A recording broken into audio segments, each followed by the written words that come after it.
early March. And we're set, and Ryan Haynes delivers the first pitch to Rick Bayless, and it's a call strike, and we're underway from Sioux City, Iowa.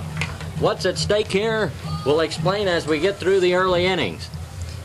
Haynes into the windup, kicks and fires, swung on and missed by Bayless, out in front 0-2. Rick hitting .337 on the year in the World Series. He's 2 of 11, batting .182, and he's quickly in the hole. No balls and 2 strikes. Here his first time up against Ryan Haynes. Haynes 6-2 on the season. Kicks and he fires. This one's upstairs. Carries an ERA of .296. Has 20 strikeouts on the season to go with 10 walks. So he typically, you'll find the hitters putting the ball in play. Bouncing ball to the right side, picking up, it is Marshall. Tosses over to the first baseman, Matisitz, and Bayless is retired for the first out of the inning. Slow bouncer to the right side, and the Dogs' leadoff batter's retired here in the top of the first. Lynn, you mentioned that Haynes is 6-2 on the season, and I can find absolutely no stats for him in World Series action. Apparently, this is his very first appearance here in the World Series. Okay. So, Haynes may be seeing his first action in the World Series, as is Donnie Laux. And up to bat is John Kehoe, and John takes the first pitch outside, and it's a ball. Away from the plate.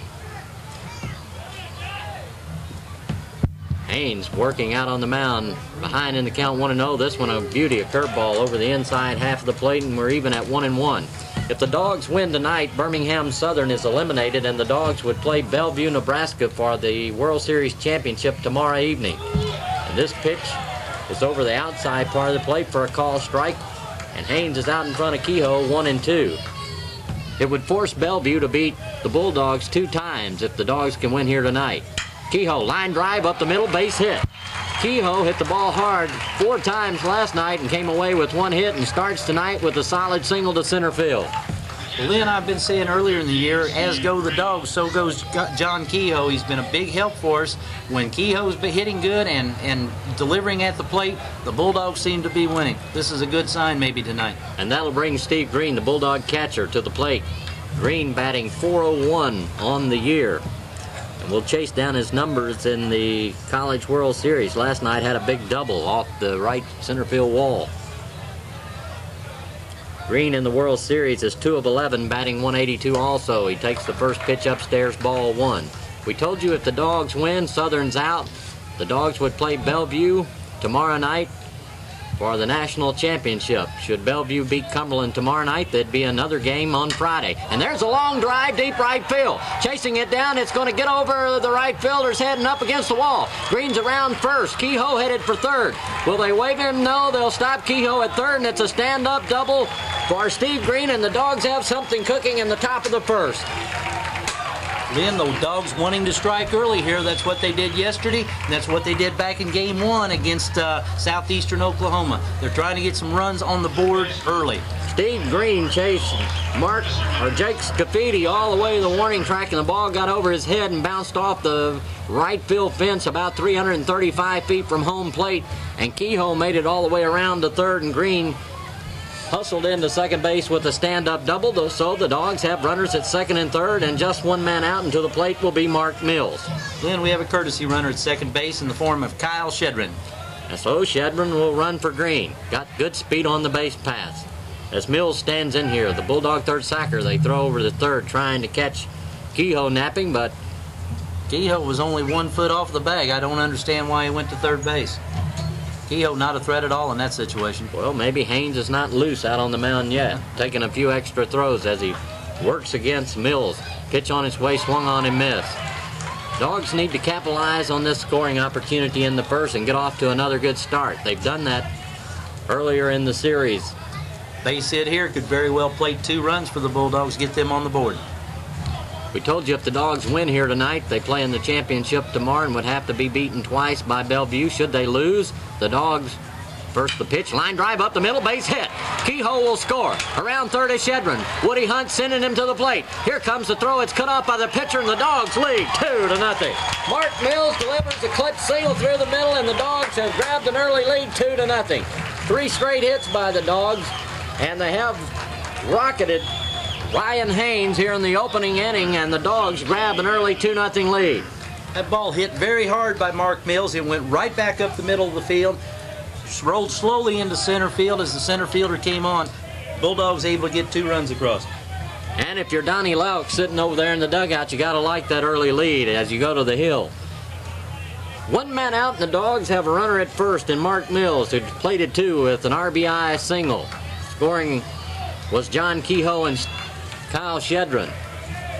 And now to the plate, Anthony Crawford. It doesn't get any easier for Ryan Haynes, as Crawford is leading the World Series, and there's a bouncing ball hit hard to the pitcher. He'll go to short for 1, flip the first, 2, double play, and just like that, Ryan Haynes is out of the inning.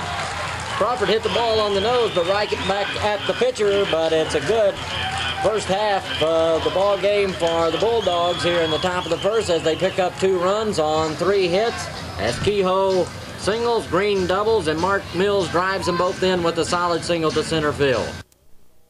Baseman's Jamie Lowry.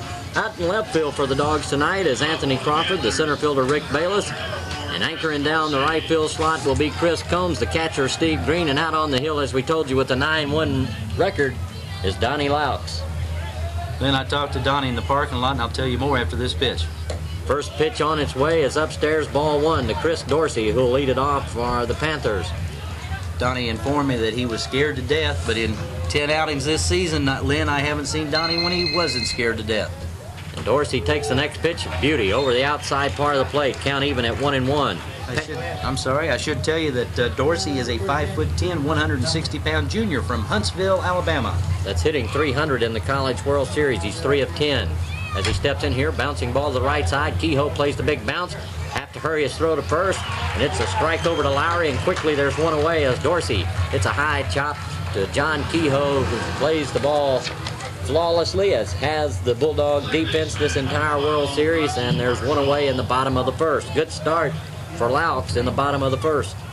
Big out for the Bulldogs, keeping Dorsey off the base pass. He is 32 of 33 in the stolen base department this year. And that'll bring to the plate Monty Marshall. Marshall squares around, fakes a bunt, takes it outside, ball 1. Marshall, the second sacker on this Panther ball club, on the season batting .372, and here in the World Series batting .357. And Marshall is a 5'7", 155-pound junior from Meridian, Mississippi. And this pitch is upstairs, and ball 2 as Lauck falls behind Marshall.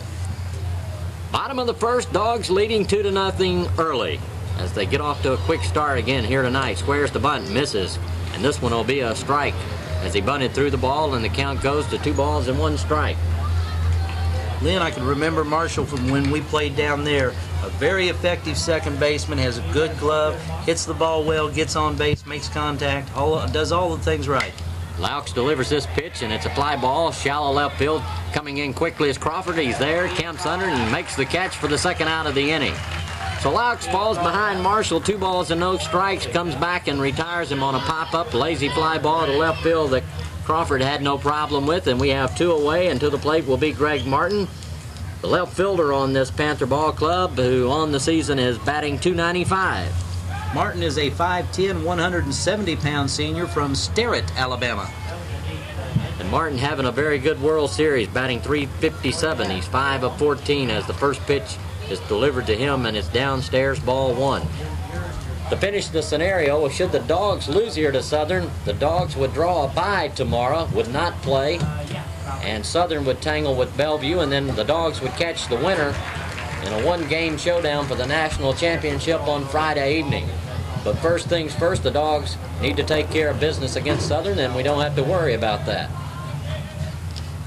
1 ball, 1 strike as Donnie Lauck works in the bottom of the first, delivers the pitch, this one off the plate and outside. Count goes to 2-1 to Greg Martin. Beautiful night for baseball in Sioux City, Iowa. We had threats of showers throughout the day, but it seems right now they've gone away, and it's a perfect night for baseball as this one sails high and outside. It's 3-1 and a good crowd on hand. And as you look down to the left, Dave Sherman, a lot of maroon and white. Big crowd on hand here today to back the Bulldogs. A lot of Cumberland fans from back in Tennessee. A lot of Sioux City fans that have adopted us here at the World Series. Lauck's 3-1 pitch. Must have sailed downstairs low. Ball 4, and down to first base will go Greg Martin. So the Panthers have a 2-out base runner here in the bottom of the first, and that will bring to the plate the catcher on this ball club, Andy Ford, who's the cleanup hitter. Ford on the season batting .239. This is a team that does like to run, Lynn. They've got 136 stolen bases on 171 attempts throughout the season. Martin, 10 of 13.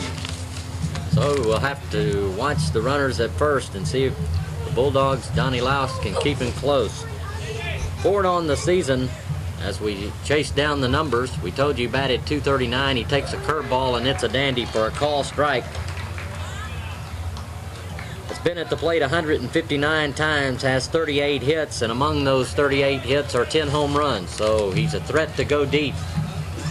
You have to be careful. No ball, 1 strike pitch, curveball, and there's a long drive, deep left field, but it is bending foul. That ball had home run distance. We just got it out of our mouths, and he just about took it out of here. It just hooked foul at the foul pole. Well, Andy Ford is a 6 foot, 195-pound senior from Indian Harbor Beach, Florida, along with Marshall, the second baseman. The other player on this Birmingham-Southern team I was impressed with was none other than Andy Ford. No ball, 2-strike pitch, just missed the outside corner. Count goes to 1-2. Previous pitch, Laux tried to change the speed, coming with something upstairs and a curveball, and he left it hanging, and Ford gave it a ride, but fortunately for the Dogs, it was foul. 1-2 pitch, swung on, and foul tipped. Green unable to hang on.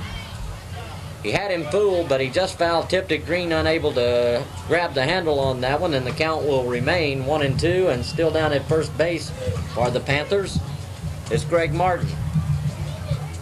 We're in the bottom of the first. The Dogs grabbed an early 2-0 lead in their part of the opening inning as the Dogs put together back-to-back hits. I should say back-to-back-to-back hits. Bouncing ball once again foul as Kehoe had a solid single. Green had a double off the right field wall. And Mark Mills played it too with a solid single right up the middle. That's how the Dogs scored in the top of the first. We're sitting in the bottom of the first. 1-2 pitch on its way. Curveball, a beauty. Strike 3 swinging. Same pitch that Ford took deep and almost hit out of here. This time comes up empty, so Southern goes quietly in the home half of the first. We played 1 complete inning. It's our Bulldogs 2. It's the Panthers of Birmingham-Southern 0. We'll be back